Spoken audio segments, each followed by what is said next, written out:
This pork butt cost me $27. It fed 10 people, and the Traeger did most of the work. I'm Brian.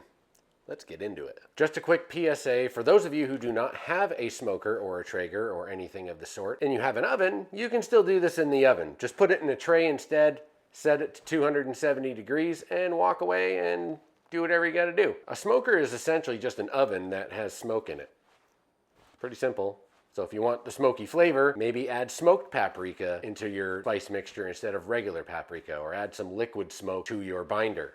That could probably help. Now here's where things get a little more Canadian. Instead of hot sauce or mustard as a binder, I'm gonna use maple syrup, real maple syrup. And the spritz, Crown Royal, apple whiskey, and apple cider vinegar. Apple on apple.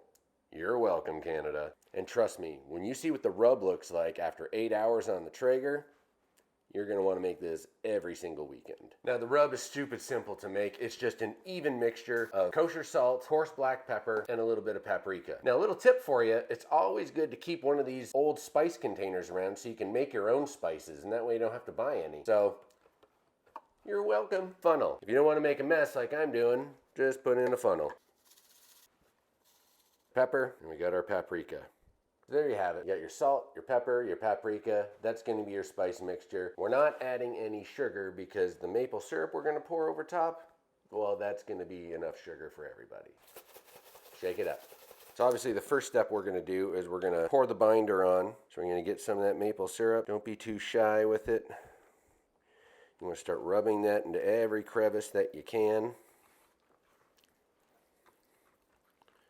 Get it all over there. Flip it. Do the same thing. You're going to notice that I have one dirty hand and one clean hand. That's so I can make sure that I don't cross-contaminate anything. And with the pork butts, you want to make sure you use one with a bone in it still. Because if you don't use it with the bone in, as Aaron Franklin tells us, then it's kind of butterflied open and it's hard to keep it all together and cook it as one big piece of meat. So have the one with the bone in. You just got to request it from the butcher like this. They will cut it for you and make it a nice even piece of meat for you. It's pretty simple. Now we're going to get the seasoning, and I want you guys to apply this really liberally. The fat side's going to be the presentation side, so we're going to start by doing the underside here first. Open up the big side there and start going to town. Season from up high, because what you want to do is you want to make sure that it spreads evenly across the entire thing. Get it in every nook and cranny in there. It's a really large piece of meat, so don't worry about seasoning it too much. You can't really over season these things. You're gonna lose about 1/3 of the seasoning once it gets on the grill anyway, so there we go. Get all that worked in. Now we're gonna let it rest for a few minutes while I get the Traeger started. Don't overcomplicate it. Just set it on the Traeger and walk away. We're gonna check in on it again in 3 hours. Just let this machine do what it was built to do.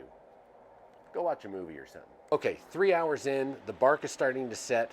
It's looking amazing. The Crown Royal Spritz is honestly the best part of this whole video. You'll see why in a minute. Half Crown Royal apple whiskey, half apple cider vinegar. The apple cider vinegar will help cut down the sweetness of the Crown Royal apple and make an incredible bark and just add to that flavor.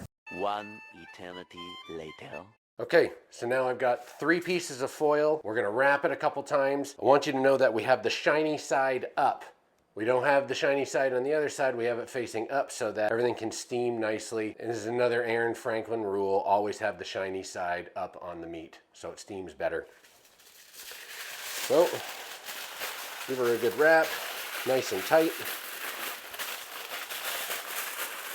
And make these kind of wings out to the side. Wrap it again, flip, wrap.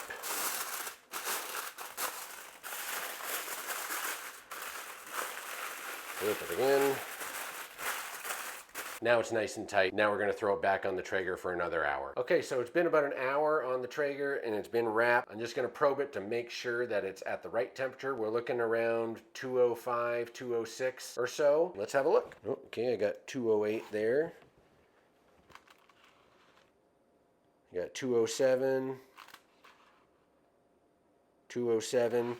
Yeah, I would say that that is absolutely done. So all we're gonna do is we're gonna let it rest for an hour and we'll come back and unwrap it. Okay, this is the moment we've all been waiting for.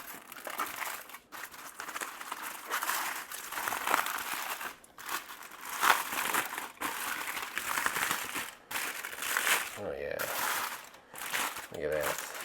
That's amazing right there. You see that? That's what you're looking for, this bark. Get rid of the foil. First, we gotta pull out the bone. So you gotta find out where it is. Ah, here's the bone. This is how you know if it was done well or not. Still really hot. Ooh, yeah. There it is. Bone came out nice and clean. That's awesome.